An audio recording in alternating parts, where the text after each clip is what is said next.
திருவண்ணாமலை மாவட்டத்தில் பல பகுதிகளில் மழை இல்லாத சூழலில் விவசாயிகள் வெற்றிலை பாத்தி அமைத்து குறைந்த முதலீட்டில் அதிக லாபம் ஈட்டி வருகின்றனர்.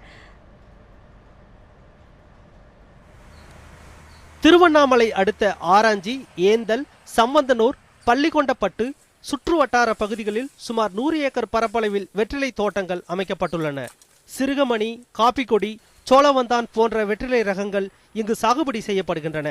ஆடி மாதத்தில் அகத்திக்கீரியை நட்டு 3 மாதங்களுக்கு பிறகு கார்த்திகை மாதத்தில் வெற்றிலை கொடி நட்டு அகத்தி மரங்களில் படர விடுகின்றனர்.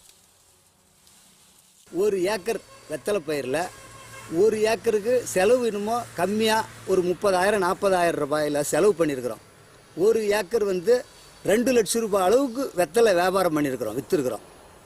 அந்த வெத்தலை பயிர் கரும்பில் ஒரு கணுவும் வெத்தலையில் ஒரு காம்பும் தான் விவசாயிக்கு பயிரில் லாபமான பயிர் அதுதான்.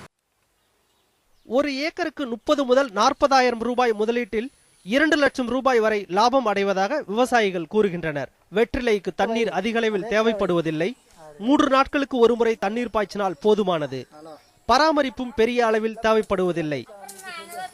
நாங்கள் திருவண்ணாமலை இந்த பயிரை வச்சிங்கன்னா இங்கே திருவண்ணாமலை குறைஞ்சது ஒரு 20 ஏக்கர் 25 ஏக்கர் வரலும் சின்ன விவசாயிகளாக ஒரு ஆளுக்கு 1 ஏக்கர் 1/2 ஏக்கர் 2 ஏக்கர் 1 ஏக்கர்னு வச்சுருக்காங்க.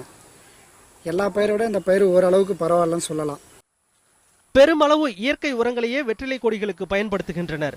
இதனால் வெற்றிலை கொடிகள் ஆரோக்கியத்துடன் காணப்படுவதுடன் சுவையான வெற்றிலைகள் கிடைப்பதாகவும் கூறுகின்றனர். செந்தில் முருகன், நியூஸ் 7 தமிழ், திருவண்ணாமலை.